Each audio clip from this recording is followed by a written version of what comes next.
So we're here in BlackMill Woods, which is the wood that I used for my project on Mametz Wood.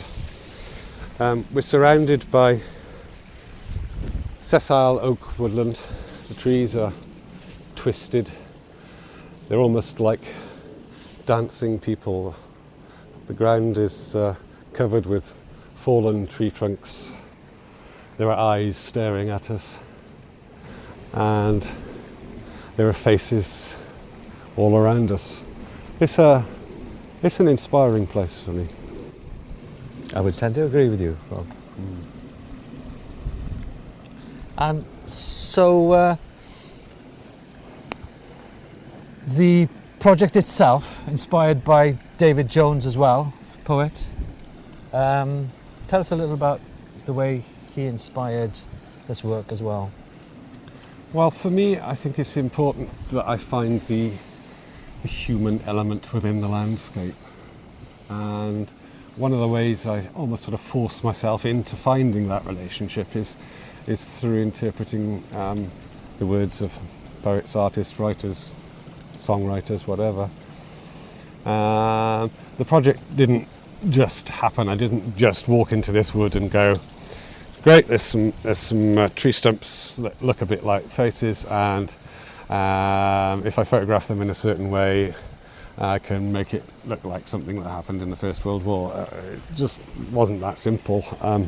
I first came here, I didn't really know what I was doing. I was playing around with a few ideas, and some of the images I'd made reminded me of a former project I'd worked on, which was around Owen Shear's book of poems, Skirrid Hill, and he had a poem on Mametz Wood within that.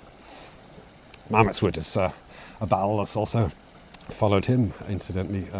He's gone on to write quite a lot of drama which is related to post-traumatic stress and the way war affects people, and it's an interest of mine as well. So yeah, the ideas really developed over time. So I'd been working here for about 3 months before I actually discovered, in parenthesis, I started doing a bit of research online about Mametz Wood, and it's a very long narrative poem. And a very sort of modernist style, but there's a lot of mythology and surrealism, and it's not too descriptive. So I don't really want to be an illustrator. I want the process to be two-way, so that I'm interpreting as well. That's, for me, what makes me an artist, and not, if you forgive the term, a photographer or an illustrator. So it started to build from there, really. And the more I knew about Mametz Wood and reading in parenthesis, and the ideas started to develop. Did you read any, are they war diaries of that period from that particular battle? No. There's a number of works in poetry and art which actually relate to Mametz Wood. There were a lot of artists and poets there. It was actually known as the Artists or the Poets Regiment, the Royal Welsh Fusiliers. So people like Siegfried Sassoon and Robert Graves and David Jones and Christopher... I've forgotten his name, he's an artist, was here, well, was there, see, I already believe I'm there.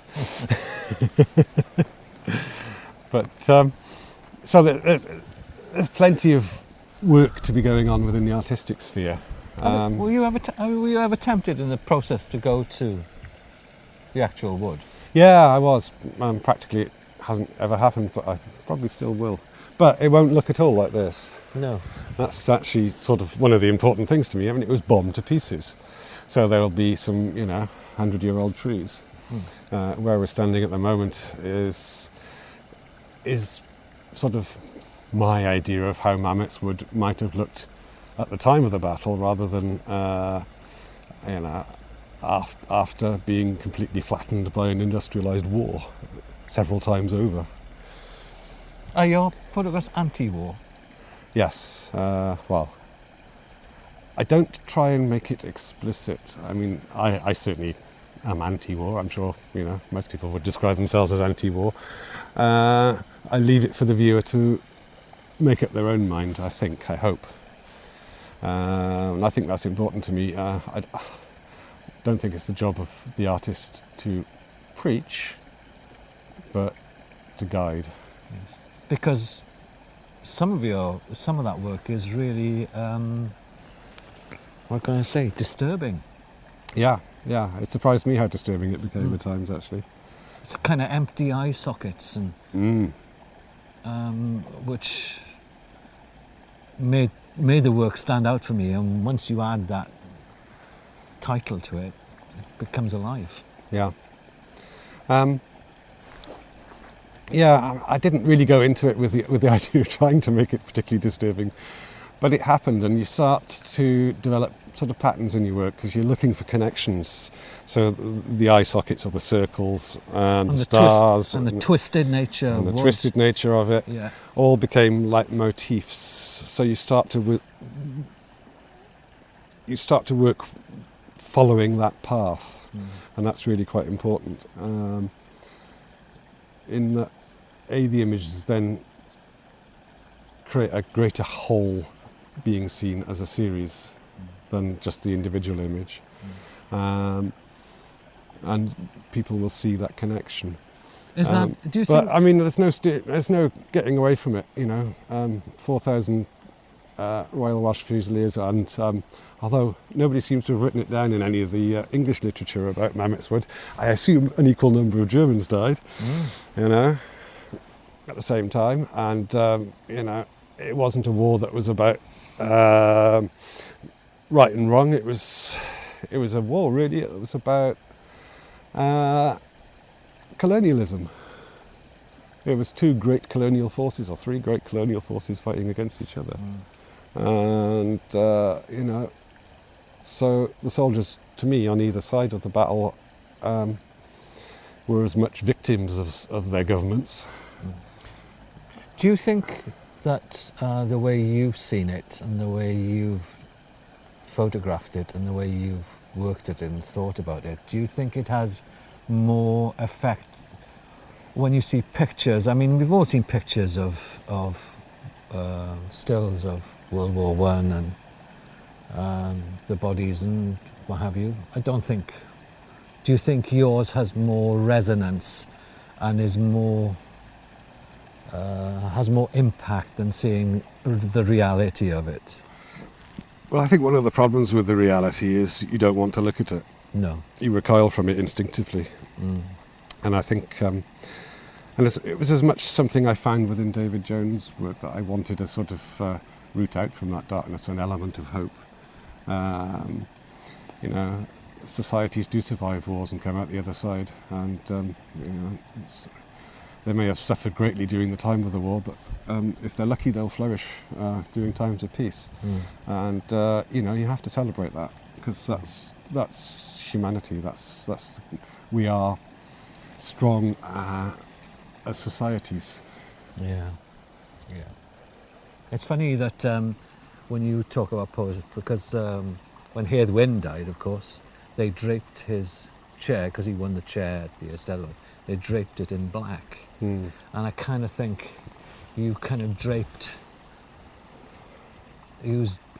black is such a... There's a negativity about black. Yeah, and you know, if you're a poet or an artist, you can achieve a sort of immortality. That's not the reason I'm doing this, but you know, it's a very dead end, isn't it, the black? Absolutely. Post-production, important part of the Mametz Wood project. Yeah. How do you go about it?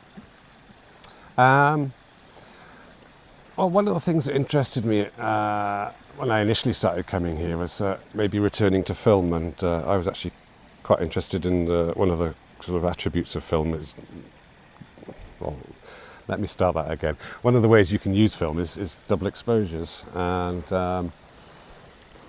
actually I decided in the end to go with digital because it allowed me the freedom to create the double exposures in post-production. That sort of gave me the time to think about it as much as anything else, because you need to decide or find a way of making the two exposures actually relate to each other. So sometimes they almost create a completely new image, or sometimes the two layers add meaning to each other. Was there a sort of seminal moment when you were post-producing and that you discovered the key to unlock this project? I think there were probably several, because it kept developing, quite frankly. I kept finding different ways of doing it, ways of enhancing it, but it was that thrill of that realization when two images came together, that they created something almost completely new, and that was fantastic, it really was. And you say there was you were just continually discovering new things, but you were processing an awful lot of imagery. Did you ever get frustrated with the project? Did it sort of get under your skin and thought, I really don't know what I'm doing with this, I want to take a big step back from it?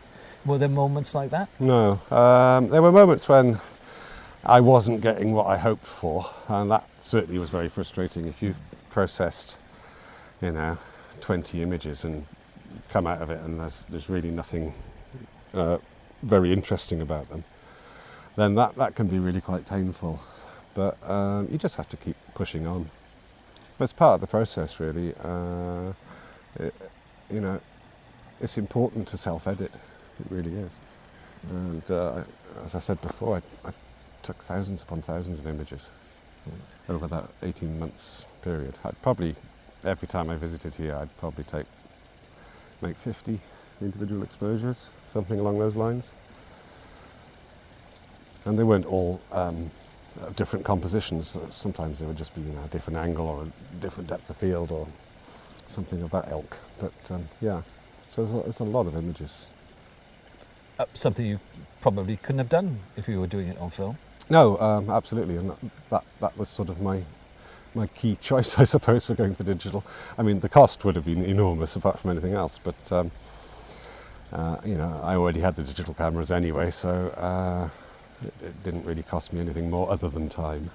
So is digital photography allowing photographers to be more expressive, more artistic in what they do? Well, it has the potential to. Whether it is or not, I don't know. I mean, as a generality, I suspect most people don't really think about photography in the artistic sense. Most people use it as a form of depiction. They're not really that interested, or they don't think of it as something that they can use to create metaphors or ideas or imagination. I find conceptual work sometimes difficult. Mm-hmm. I find some conceptual work bizarre. Mm-hmm. I didn't find yours either difficult or bizarre. They kind of leapt off the screen, and I'm looking forward to seeing them in the flesh. Tone is important in photography, especially with black and white photography. How important was tone when you were post-producing? It was probably the thing I struggled with most, if I'm honest. I wanted the darkness. Double exposures tend to create quite contrasty images. So actually finding a way of doing that was quite difficult.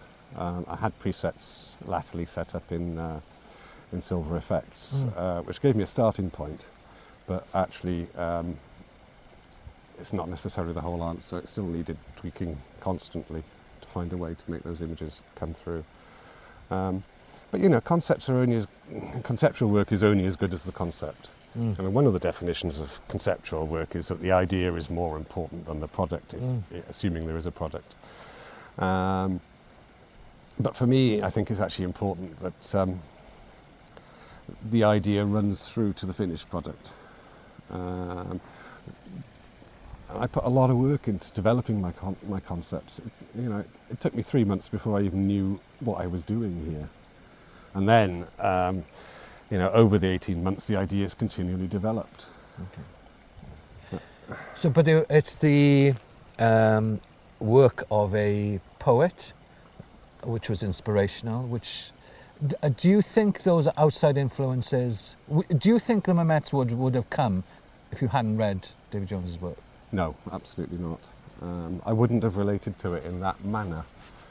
I'm going back to what I said earlier. It's about finding the human within the landscape that's important to me. And David Jones's work is obviously a very specific part of humanity. It's about war, it's about death, and it's about mysticism and surrealism. And so it gave me a whole scope of ways of interpreting it, ways of thinking about it. And I always try and work from words, because words actually have an inherent meaning which you can then try and reinterpret. It's important to me to find that human element, to find that way of relating to the landscape, which is not something that happens very naturally, really. No. I'm not as I said before, I'm not a landscape photographer because I'm a geek about geology or I'm a geek about trees. I'm a landscape photographer because I see it through the eye of a human being. Yes. It's interesting that you talk about that, because I've got a whole series which I haven't really shown a lot of, and I did a lot of pinhole stuff where I grew up, which is in North Pembrokeshire, near Strumble Head. I was a child of, I left there when I was 7, but I used to wander, and I used to wander up the hill there, and there's Garn Fawr, which is a really special place for me. But it's looking, and pinhole gave me that sort of, veneer of softness, because that's the way I look at the place. I kind of look at it still through the eyes of a 7-year-old boy, and I don't know, but it's interaction with the place. The place is really, really important to me. Are there other places, such as the wood we're standing in now, are there other places which are really special for you and you think that maybe other projects might come from? Yeah, I think places have to be special to me to make me want to spend the amount of time I'm going to spend in them photographing them, because the projects can go on for months or years, but also it's about relating to them. So, where do the ideas come from? What are you trying to say with your photography? I think the one thing people sort of neglect almost in sort of the popular incarnation of photography is that you can say something with it. Yes. And to me, a photograph that doesn't say something, no matter how ambiguous or vague, really is actually very dissatisfying. It's ignoring the fact that I'm not that the viewer isn't just a sort of set of eyes with emotions attached. Right, okay. So how important is it for you to get your message out there about your photography? I mean, you blog a lot now, and you write very coherently about yourself as a photographer. Yeah. So getting out there and explaining, do you think we're missing something as photographers then, that we have to explain our art? I hope the art itself sort of speaks, I hope the art speaks for itself. Okay. But I can't really speak for other photographers, and I hope I don't criticise other photographers too much, but for me, I feel like I've made a discovery about the way I work, which is important to me, and I'm more than happy to try and share that. And I realise that for most of the photographic world, it looks like complete nonsense. Are you doing yourself a disservice, Rob? Because people's reaction to your work, especially on Twitter, because I'm a great Twitterer and I follow you, the reaction to your work has been, on the whole, if not exclusively, good. Yeah, though it's interesting now that I'm actually doing more conventional landscapes. I'm noticing now that things don't just get retweeted by my friends, but then when people who have no idea who I am will see that picture and then retweet it. So, you know, but there again, Mametz Wood, I guess, is in some respects challenging the norms of the way people see landscape photography. So a lot of people aren't really going to understand it. And I don't think social media is necessarily the best way of actually presenting that. I mean, it's really work that's designed to be seen in a gallery, where you take your time, you see the multiple images, you see it as a series, because there's an element of narrative in there. It's not a very strong narrative, but I think for me, series is very, very important. You know, if a picture says 1,000 words, well, most of them don't say 1,000 words, actually, let's be honest. But, you know, if a picture says a paragraph, then 50 pictures might say 50 paragraphs. But actually, it's the adding them together, where they interact with each other, that actually creates the bigger self. Social media and photography, you open yourself up for criticism, you open yourself up for all sorts of manner of things. Do you enjoy that process, and what does it give you? I love thinking about photography, and I think there's plenty of thinking still to be done about photography, and my photography in particular. So actually I find the process of discussing it actually is quite beneficial. You know, it helps me think about what I want to do. It'll help shape my future ideas. I don't know what I was going to say now. But because you're drawing inspiration from the landscape, and you're drawing inspiration from what poets have written, is that going to be a norm for you in the future, or will you be able to photograph landscape in the way that you want to photograph it, just from your own head, or do you find that inspiration from other people helps? I probably won't. Best not second guess what I might do in the future. No, indeed not. Quite frankly, I've no idea. But anyway, I think I really enjoy the process of working with poetry or words or song lyrics or whatever it might be, because it helps me think, and it helps me create images which I may well not have considered otherwise. I think it's actually the choice of it's the choice of words that's actually really quite important to me, though. I mean, there are a billion people writing about landscape or poetry or whatever, but actually I don't really want something that's actually too descriptive about the landscape, because that becomes then just an illustration of the words. It's important for me, well, it's a two-way process between myself as an artist and the words themselves, so that I'm adding value, I suppose. When you're out in the field, working the landscape, I expect you're working the landscape. Are you working it? I work really, really slowly. Right. I can come here and I can walk from this stream to the top of that valley, and it may have taken me 2 hours.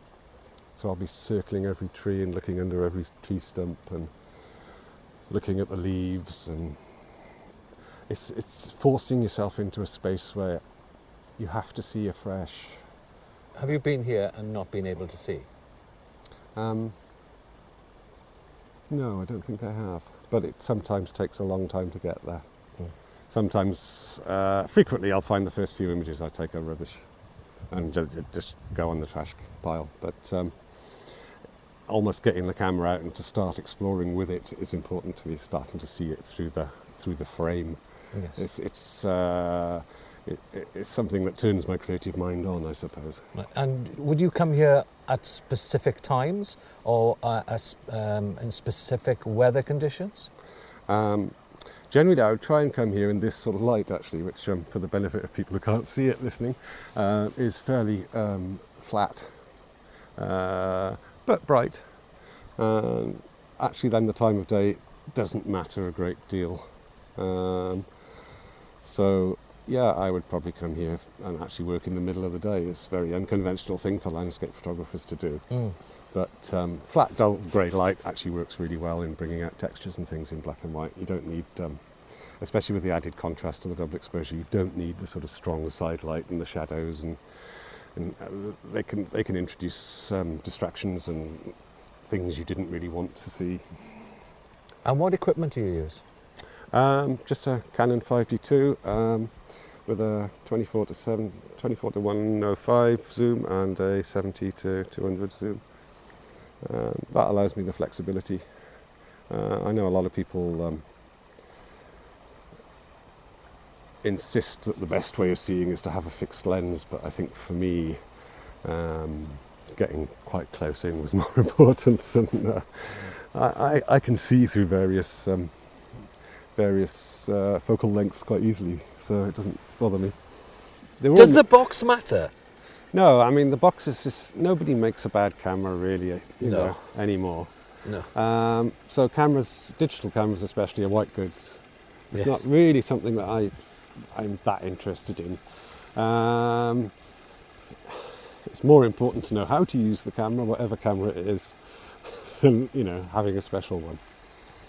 Unless you have a very, very specific use for it, or you care very deeply about lack of noise or sharpness or something, which isn't something.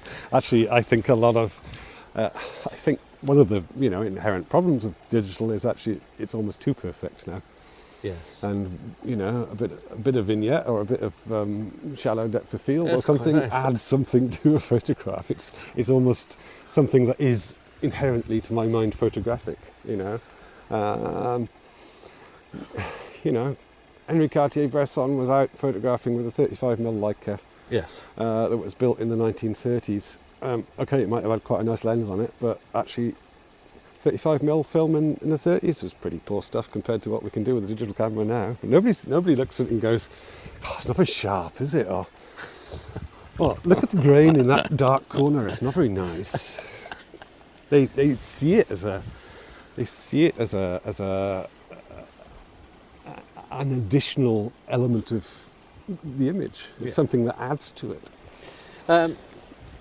Putting your camera on a tripod, kind of, it's almost a different world sometimes. I find it. I think with a tripod, it helps you slow down. If you're hand holding with a camera, you're concentrating on trying to hold it still, or the framing. It allows me to almost step back from it a bit, so I can have a look at it on the back screen, and I can say, do you know, if I just moved it around that angle a little bit, then it's going to say what I want it to say more strongly. Do you use filters at all? In this project in Mametz Wood, I certainly didn't use filters, although I might use ND grads if necessary. I try to avoid filters, if I'm honest. I think, again, it's adding too much perfection, or the temptation to add too much perfection. And I don't really like perfection. I think perfection's artificial. I think it's stale, it's cold, and it speaks of description. It's saying, how can I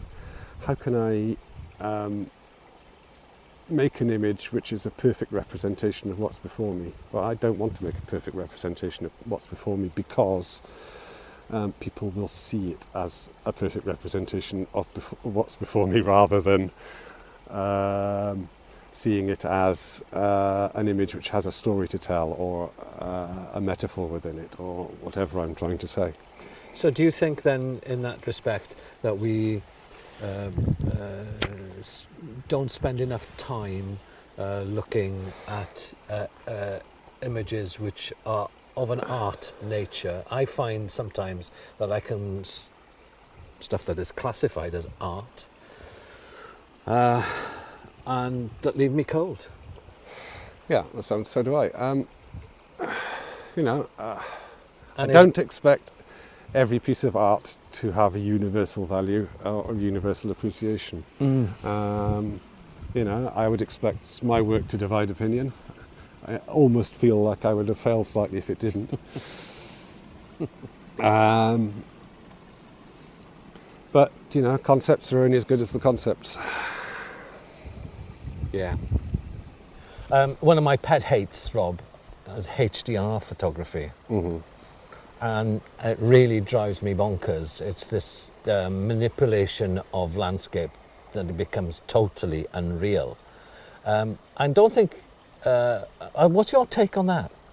I don't like HDR either, as a generality. I mean, there are some very few people who have sort of mastered it, but most people, they've sort of learnt this way of thinking where every highlight has to be perfect and every shadow has to be perfectly resolved, and it doesn't mean anything to me.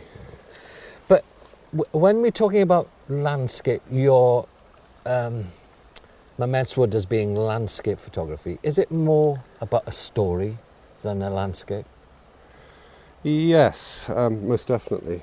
One of the things I think that's important to me is to actually avoid an image that becomes a description of a place. Yes. Because that's introducing sort of too much reality, so that the viewer actually won't realise that there's a story behind it, or a metaphor going on within it.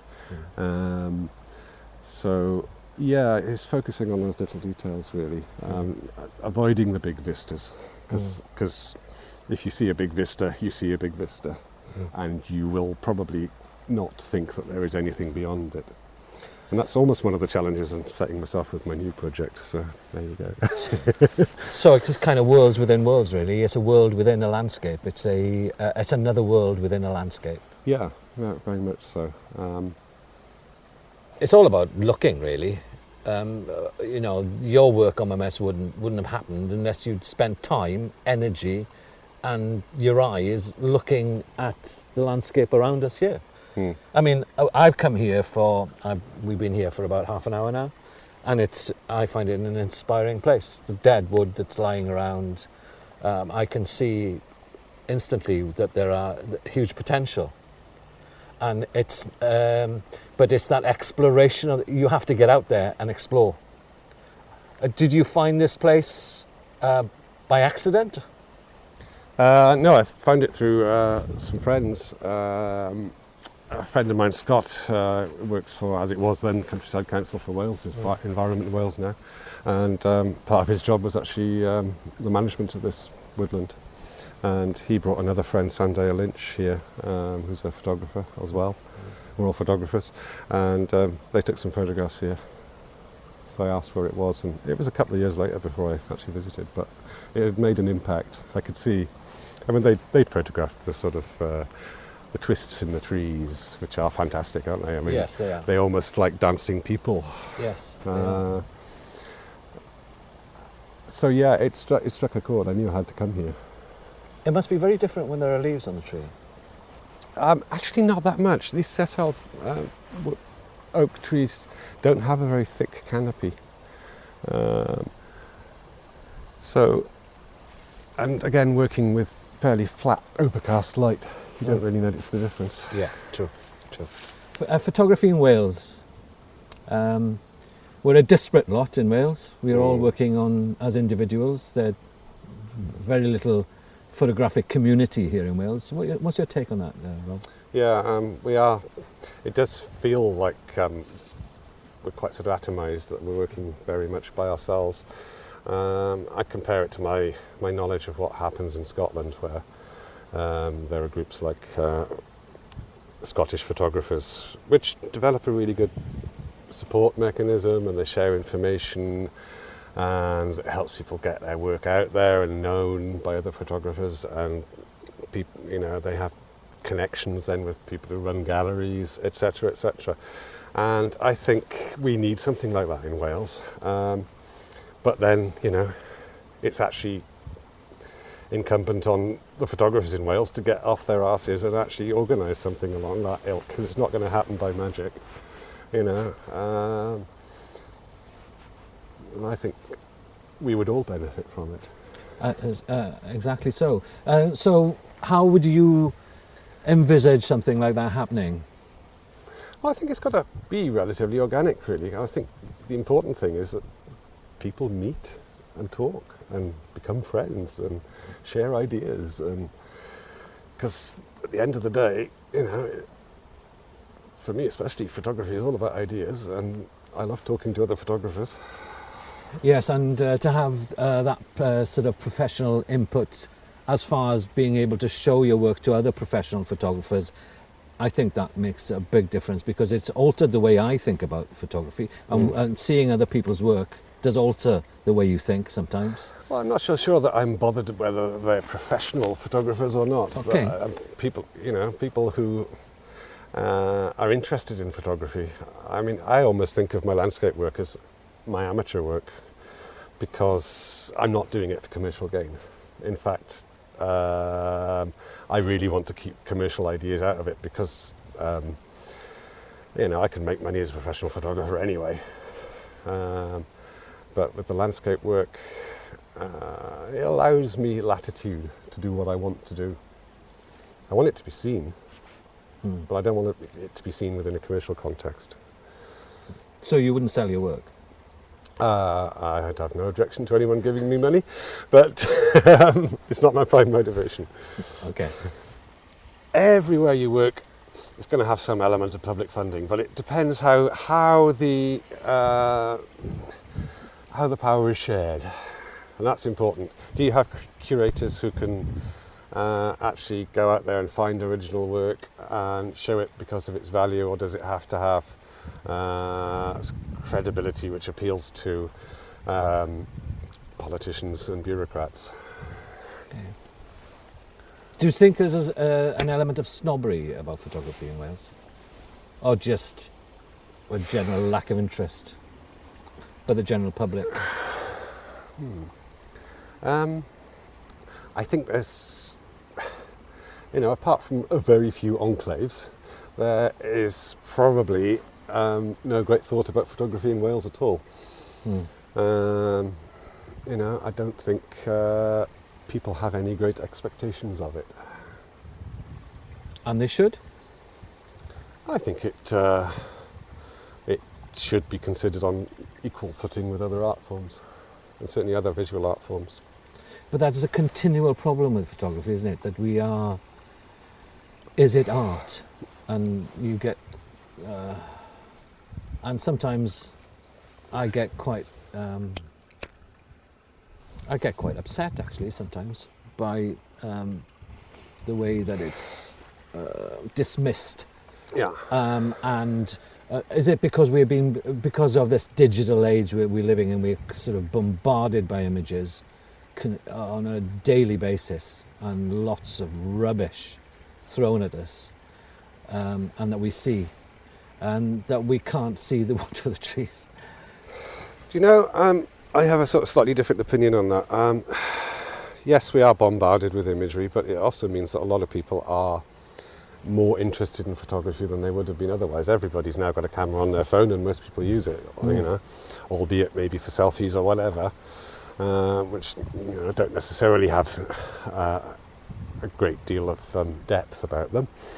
But you know, if people have cameras in their hands, then they have the potential to be interested in photography, and I think it's sort of incumbent on people like me then to say, okay, that's great, let's see where we can take this. And challenging people, basically. Yeah. Yeah, important. Yeah. I admire. I wish I had your stamina as far as projects are concerned, because I find little bits of projects or things that I find interesting that I photograph and work with post-wise, and I wish I could follow them through. What is the what makes you follow a project through? I almost can't not. Okay. It's part of photography has become part of who I am. It's become part of explaining to the world something about myself, I suppose. So,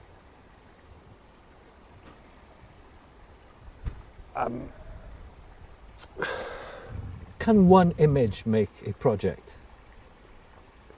not for me. It's important, I think, that there's a series of images, because when series come together, they relate to each other and they create a whole which is greater than the individual image. Mm-hmm. With Mametz Wood, I had a lot of motifs. So there were circles and there were eyes, and there were stars, and there's a sort of greater interpretation of that if you see them across the whole project, and if you see them, not an interpretation, but a greater level of meaning than if you saw them as individual images. Okay. Because a painter would do one image. Yeah. He may do variations on a theme, Mm-hmm. but he would do one image. Or he would come to this wood and draw, and he would draw, but he would draw, and he wouldn't draw them more than once, probably. I think actually you're probably underestimating painters. From my limited knowledge of painting is that actually they might start with a sketch and then they might work that into a painting. Yes. And the painting will change over time. Then they will, paint over bits and scrap bits and think about it. And again, I think that's another great aspect of the photographic project, is it actually gives you space and time within which to think how you want to express these things. Where do you stop? I generally stop when I run out of words to interpret. To be honest, I was a little bit bereft after finishing Mametz Wood, because I really enjoyed the process. I had to go out then and find something else to go and relate to the landscape. And that always happens, but it's part of my process. And sometimes I will hardly take a photograph for 6 months because I'm thinking, researching, developing ideas. Is it the natural world that draws you? Does urban photography draw you? I started off actually as a sort of, in my teens and 20s, I was far more of a street photographer. I always found it a little bit intrusive. Made me feel a bit uncomfortable. I sort of developed strategies for sort of trying to avoid just sort of sticking a camera in somebody's face, but sort of letting them walk into the frame or whatever, that sort of thing. But no, I never felt entirely artistically comfortable with it. But I suppose as I got older, I started to think about the things that are important to me in life. And honestly, I started photographing the landscape actually because I thought it might be quite an interesting thing to do, and I really wasn't very good at it. And I went through a sort of process where I learnt to sort of accept the current norms, and I photographed very much as a conventional landscape photographer for about 5 years. And then started to sort of pull away in my own direction and sort of find ways of expressing myself. So it's an evolution. Your photography or your personal work is an evolution. Oh yeah, most definitely. I didn't come out of my mother's womb yesterday as a conceptual landscape photographer. It's just not going to happen. Yeah. And I think, as an artist, you mature as you get older. I was having a discussion with a friend of mine about Dylan Thomas the other day, and saying how young he died, and were we producing good work when we were in our late 30s, or our best work? Well, I know certainly it's not true of me. So there's more to come. I don't know, but I hope so. It's very difficult to say. I can see the stars. Yeah, you can see the stars. I can see the stars, Rob. There they are, all around our feet. All around our feet. Yeah.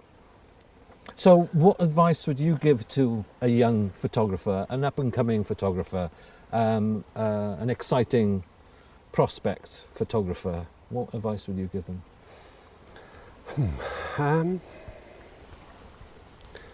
Follow your own path, I guess. What other people are doing, be aware of it, know about it, know your history of photography, but at the end of the day, absorb all that and spit it out and come up with something of your own. Take your time as well. A number of people, going back to what you were saying earlier about projects, a number of people who work on a project for 6 weeks and think it's done. Well, my projects don't even start for 3 months. That's 9 weeks before I even realise properly what I want to do. And then it's still developing over a year or 18 months or however long it takes. Yeah. Do you think, it's always struck me that, because I speak both languages, I speak English and Welsh, and I find that, especially in the Welsh-speaking world, that the emphasis on the literary is far greater than on the on pictures or art as such. We haven't developed, and I don't know if that's because we were a very rural society until the Industrial Revolution. I mean, Cardiff was a small village, fishing village. And do you think that's one of the reasons why we don't embrace art as we should, and we're not creating exciting artists and photographers? I suppose if you look at it historically, I mean, basically the sort of the literary culture of Wales is this sort of spoken language, isn't it? It's this stuff like the Mabinogion that's been handed down over generations, and the stories adapt and change over time. And and I think that has remained a very sort of strong part of the Welsh character. But times change, and I think people are allowed to think of as individuals now, so we can embrace all sorts. And let's not think of Wales as a sort of monocultural place. There are as many people living in Cardiff who are from outside Wales as there are from inside Wales. Yeah. There's one doing the sound recording just next to us. Indeed so. Yes. Yeah. It's really difficult with education. I find it kind of hard. You can't teach people how to look. You can teach them how the box works. Well, at the end of the day, I imagine if you spoke to people who were buying photography from the commercial sector, they would actually be looking for people who are able to see and create creatively. Because there are 100,000 photographers in Britain who can follow the norms, who can easily, with modern technology, make an accurate exposure of something that you've seen before. But what you want is the fresh image, the image that says something new. Yes. Something that will stand out from the crowd. Crowd, yes. Yeah. If you're in an advertising agency, you've got to stand out from the crowd. You need to stand out from the crowd. Albeit within probably, within some norms which are about selling things. Yes. So it's, I mean, I think I learnt a lot about developing my concepts and my ideas for my personal landscape photography from working as a commercial photographer. Because you get a brief. I want A, B, C and D. We'll have a little chat about D, because that's a bit vague. And can you see what you can get? And you have to go away and think about it, or look at it. And how am I going to interpret that? What I find, sometimes you don't even get the opportunity to think about it. No, yeah. I mean, you find yourself in situations where you have to make the best of what you've got. And frequently. and that's a really difficult, because you really have to think on your feet and be able to turn out the goods, because time is another element on commercial photography that is, I find, excruciatingly difficult sometimes. Yeah. When Yeah. you are given literally 10 minutes or even less. I mean, I was in a situation yesterday where I was given, people turned up late, which meant I had less time, and I had to photograph, and the situation was wrong. The number of times when I used to work as a photographer for the University of Glamorgan, and the number of times I had 5 minutes to make a portrait, I forget, it just happened all the time. Yeah, people would turn up late, they would think it takes a 30th of a second to take a photograph, and that's all there is to it. Yes. But of course there's not. No. And if you want a good image, it's going to take a lot longer than that. Yes. But then there were busy people, and they had Yes. other priorities, and it was probably just a mugshot for the website. So inspirations are important, and people who have inspired you. Who are the people who have inspired you? What photographers have inspired you? I'm fascinated by photography. There are a lot of people who inspire me. I think Chris Tancock was probably quite mind-opening for me, the way he thinks about photography. And certainly, if you want another example of somebody who makes very long-term projects, he's a great one. He did a series which he spent 5 years over, photographing 5 fields. And the images are fantastic. Mike Jackson is on Twitter. He springs to mind. Yeah, I like Mike's work. Yes, I love the fact with Mike's work that actually it's really quite different to mine. The sort of the idea element. It's not idea driven, but it's almost become a concept over time. It's sort of changed over time as well, because his sort of first idea was with Poppet Sands was that it looked like the moon, and it reminded him of sort of his childhood aspirations, I suppose, to visit the moon or see the moon or whatever. But it's taken on a whole sort of life of its own. And that's again a very long-term project. He's been doing that 6 or 7 years now. Yes. And says and all on film. Yeah, I think he actually started originally on digital, but he's moved to film latterly. But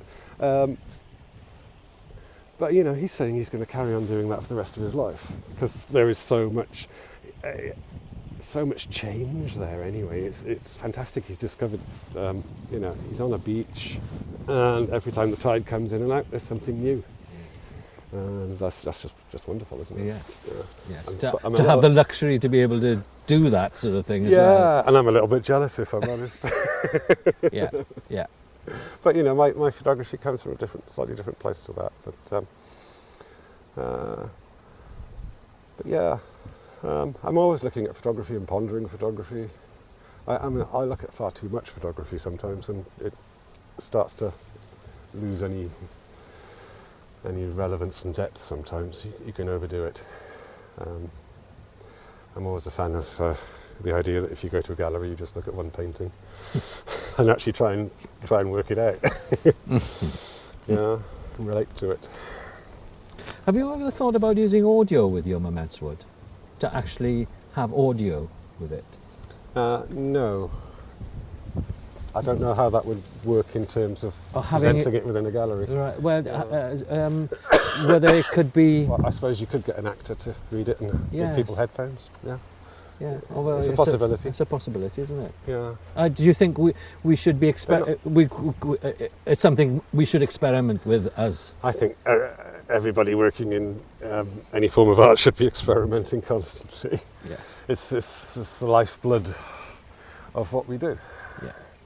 99% of experiments end up in the trash can, but that's fine. Yeah, but you need the opportunity to be able to do that. And what I'm thinking in Wales, what happens in Wales is we're not given the opportunity, or artists are not given the opportunity to do that, to experiment, because we're funding and all this nonsense that goes on around art in Wales. And so you're not getting these experiments, or you're getting them on a very small scale, done by students maybe, which is fine. I have no problem with that whatsoever. But practitioners such as yourself, who's doing important work, which is a lot of thought and a lot of thinking behind it, are not given that opportunity, and I find that is a sin.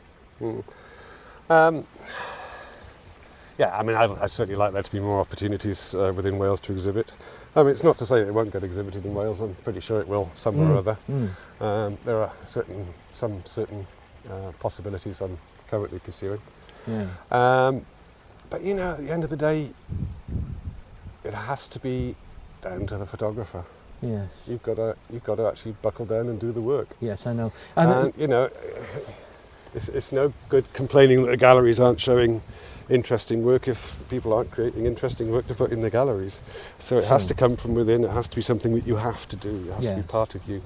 I'm working on a project at the moment, and I've kind of hit a dilemma with it, because the dilemma is that I have a building, and I can photograph the building, and I can photograph its crumbling nature of this building, and it's fading away.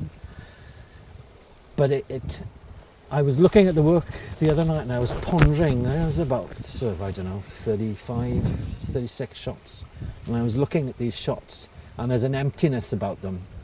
And because there is no human interaction happening in those pictures, there are no human beings in the pictures, because they weren't allowed to be in the pictures. So all I have is this shell. And the shell... And I find that really, really frustrating, because because you were talking about human interaction with this Mametz Wood. It's about you and the landscape, with the added story behind the battle that happened in France. Yeah.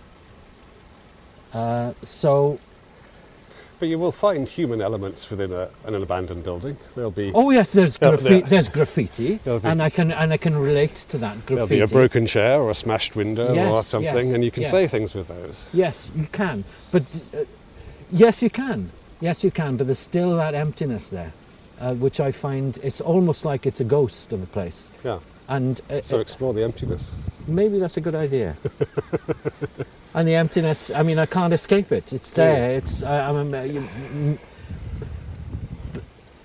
But if we had, this is great to see, because if we had I can't think of the English word.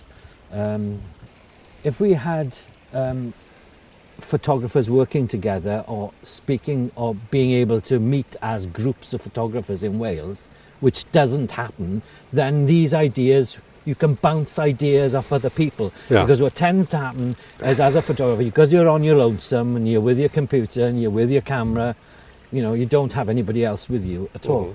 And unless you can bounce these ideas around, ideas die, I think, unless you're very, very focused. That's why I admire your ability to focus, because I find that really difficult. Yeah, but ideas really have to come from within. It's almost like following a process, really.